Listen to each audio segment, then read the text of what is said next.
Hey all, so in today's review I wanted to go through a new software that's launching today called TrendMonetizer. So I'm going to take you through the sales page, I'm going to take you through some of the OTOs, and then I want to go inside the software and kind of show you around a little bit to show you exactly what it does. But then I want to discuss something that I think is really critical if you're thinking about buying this. So stick around till the end of the video because I think this has got one big drawback and you need to be able to consider this before you go ahead and purchase. So let's just have a look at the sales page. This is TrendMonetizer. As you see here, this is a new breakthrough software that uses 21st century digital marketing guru tactics to generate unlimited free traffic, leads and sales. So really big claim there. But what it's essentially doing is it's hijacking other people's content on the internet and allowing you to add call to actions to that content. Now what you then do is share it on various social media platforms, and through a link that it generates for you, they will come to that content and then go ahead and do whatever call to action that you want. So those call to actions could be things like a direct link to an affiliate offer. They could be you want to get people on your email list. There's various things that allows you to actually do, but you're not using your own content, you're using other people's content to do it. So let's go through the sales page a little bit more and have a look at some more of the claims. It says here hijack trending content. So the whole point is the software will actually go out and scrape the web and find trending content for you that you can then go ahead and hijack. And I'll show you exactly how it does that. It claims you never have to write another piece of content again, so it's trying to save you time. Because you're going ahead and you're looking at trending content, you're looking at fresh content that people are actually searching for. So the idea is that there'll be much more traffic there because people are searching for this kind of stuff.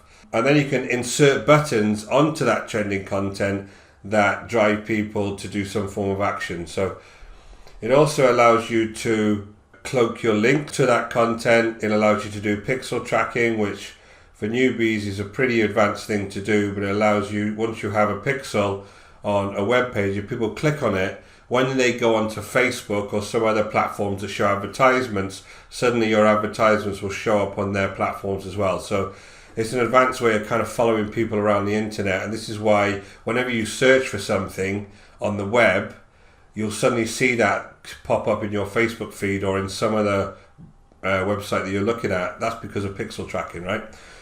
So it's got all of these features. It is a cloud-based software. It is quite a nice piece of software. It's been well built.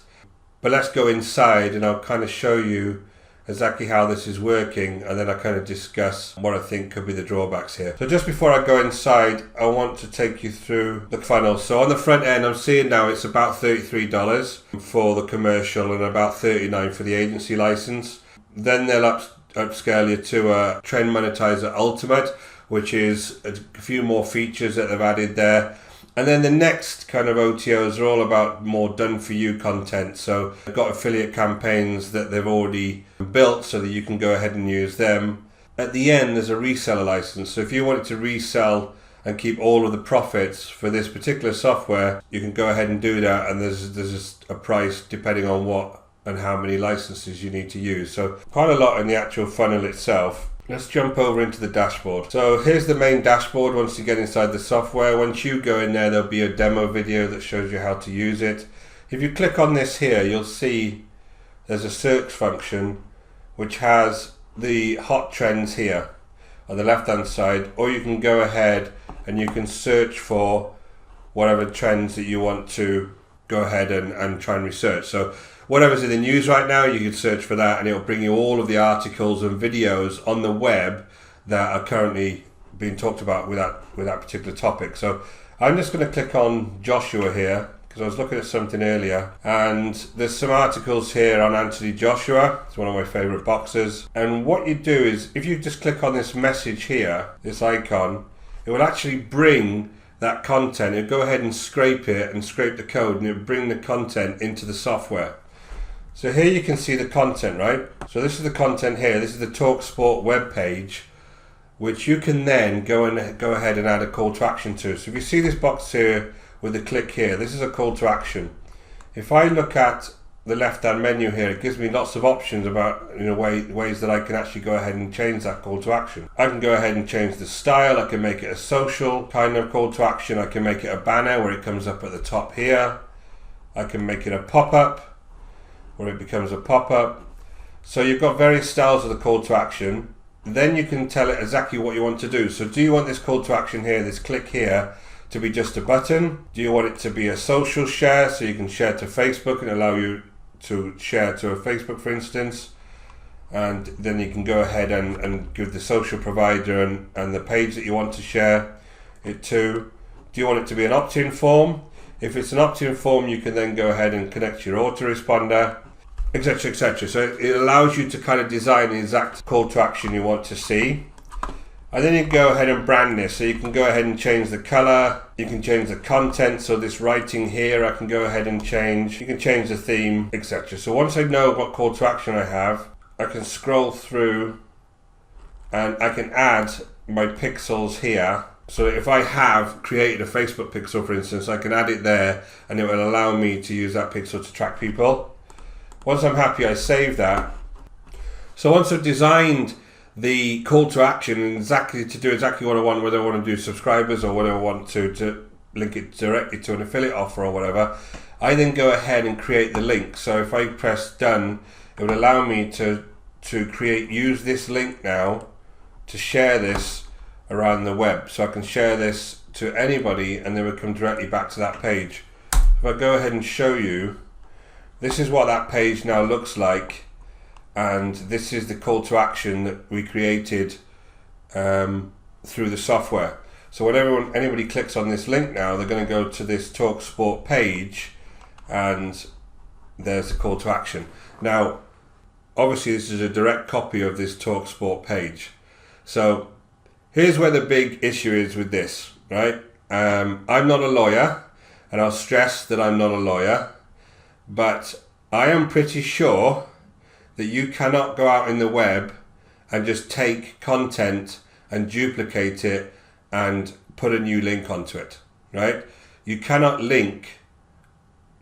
claim other people's content as your own. The reason that people have licenses on the web, if you're a newbie, you'd have heard of things like PLR, is that PLR is a specific license that allows you to go ahead and share things on the web and repurpose them and share information, and it does that without infringing on any copyright laws. I cannot see how, and I stress again, I'm not a lawyer, this is not infringing on copyright laws. If I scroll to the bottom of this page, so I've scrolled to the bottom of the page and I've gone into their actual copyright rules for this particular website. And if you look on this paragraph 4, it says you are permitted to print and download extracts for this website for your own use. Now what this software is actually doing is it's allowing you to share this to others, right? It's not for your own use, it's allowing you to share this to others. And the other thing you'll find in most copyright laws is that you're not allowed to use their content for commercial purposes either. Usually on the web, you're allowed to download and print information, right? That's fine, as long as it's for your personal use. But you are not allowed to go ahead and just hijack somebody else's information and then use that for your own commercial gain. So I have a big reservation about this software. Although I can see the software is pretty well built, it looks nice. It's a cloud-based software and it works. And it does exactly what it says it will do, and it will save you time in creating content. I have huge reservations, especially if newbies are going to use this, about how much trouble you get in infringing on copyright, and then once you start using this link and putting it on various social media sites, they'll end up starting to ban your account. So sites like YouTube are very, very hot on copyright. They're always striking people for copyright infringement. And other sites like Facebook and Twitter, they're also very, very clever at recognizing when links are cloaked or when they're not linking to the right information. So go ahead and have a look at this if you're interested in this TrendMonetizer. But from my perspective, it's not something I would recommend to my subscribers, because I've got serious reservations about the copyright that you're likely to be doing if you use this software. So anyway, thanks for listening to this review today. If you're interested in any of the topics that I discuss on Make Money Online, please subscribe to the channel. We do have our own course that is great for beginners, and it teaches you step by step from building a website initially to driving traffic to a website, all of the things that you need to start making money online. You can see the link in my description below. Go and check that out if you're interested. And if this has been useful, please go ahead and like, and I'll speak to you soon.